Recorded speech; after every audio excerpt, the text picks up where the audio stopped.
Thanks to some preview articles which were helpfully collated and placed in a NeoGAF thread, which I will of course link in the description below, we now have a bunch of new information about the Resident Evil 7 gameplay. Now, of course, as these do come from preview articles on the game, some of these would be considered spoilers, so consider this your only warning, my friends.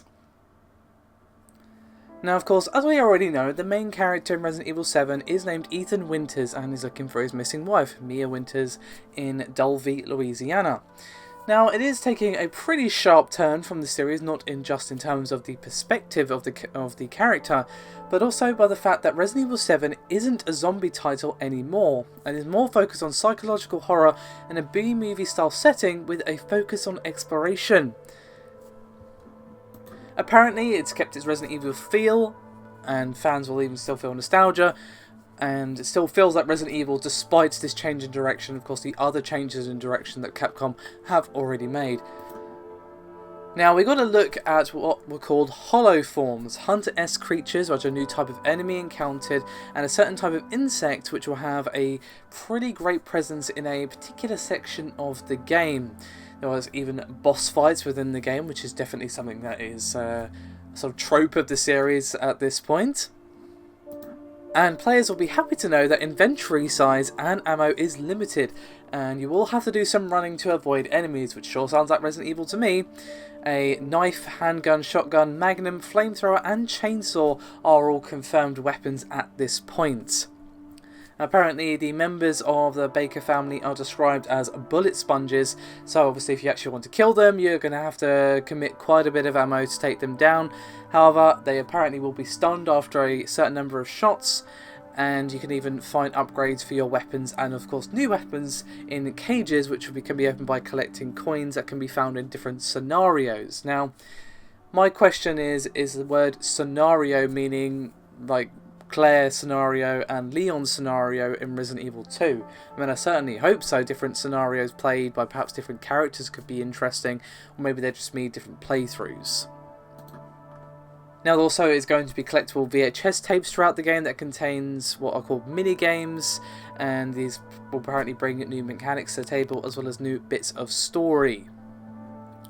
Now, they also said that there's quite a lot of jump scares and scary moments. There's also manual saving, which is of course something that we had to do through pretty much most of the series, which is definitely good. And apparently there's going to be something called psychostimulants, which is an optional thing that we can use to find hidden items. So I guess it's like a drug that lets you see through walls momentarily or something. You can see hidden items, but they are of course limited in duration. There will be a fair amount of puzzles once again. They were described as fairly simple. I mean, to be fair, the puzzles in Resident Evil weren't exactly brain teasers ever. Not that I can really remember them being all that complicated. But still, it's nice to know there's going to be a good amount of puzzles again. Now, I just want to clarify one thing quickly about the manual saving. Now, apparently this applies to normal mode and up, and apparently it's going to be via the VHS tapes. Now, this is going to be except for boss fights where they give you an auto-save just before they show up on normal, but not on Madhouse difficulty, which I would assume is the hardest difficulty. And also, we learned that the game is about 14 to 16 hours long, which sounds pretty reasonable to me. So there is some stuff I have kind of shortened down or skipped over just for the sake of brevity and me not reading a list out for 5 minutes, so I will of course include the NeoGAF thread in the description below, and there's a bunch of screenshots as well which show the game looking pretty damn nice. I mean, not a graphical masterpiece by any means, but it has a graphic style, it has a look, and it looks damn pretty as well. I have to say, Resident Evil 7 is sounding really, really good. It is a change in direction for Resident Evil, but to be honest, given how stale the last two games felt, it's probably for the best, and it, in a way, it sounds more like Resident Evil than the last two games were, despite the change in perspective and the change in direction from it to it being a more psychological horror and no zombies. I've always been more of a fan of the psychological style of horror anyway, so if Resident Evil wants to go in that direction, I'm all aboard that train. I'm in the driver's seat with the driver, and we're having a nice drink together. Weird place that my mom went to there, but still, you get my point. Let me know your thoughts, guys.